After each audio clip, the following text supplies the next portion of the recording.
Welcome back to Primetime News, and a special welcome if you're watching on onespotmedia.com. We begin this evening with news on the Dry Harbour mining controversy. The Public Defender's Office is now involved in the case. Public Defender Arlene Harrison says the matter must be challenged.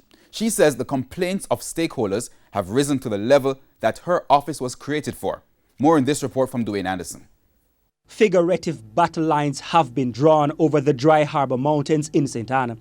Conservationists on one side are fiercely opposed to any mining in the area, while on the other side, pro-mining interests are at the ready, having received state approval to start work. But now the Office of the Public Defender has got involved. But why?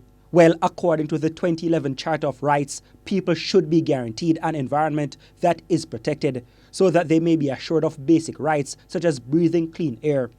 Public Defender Arlene Harrison said her office made a decision having considered what's at stake. These decisions, Emily, Yes. have to be challenged. The community interest Yes. is wide and large, affects vast sections of Jamaica. And Consequently, the Public Defender's Office will help those who wish to take the matter to court. we keep a list of attorneys who, in my opinion, are experienced in constitutional matters.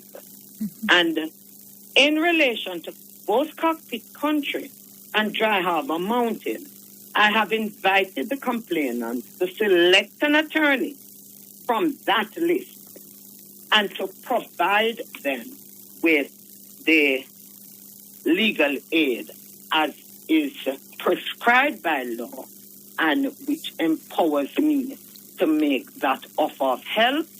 And I have done this both in relation to Cockpit Country and in relation to Dry Harbour Mountain. The mining investment at Dry Harbour is projected to bring in nearly $650 million in taxes while creating close to 100 jobs.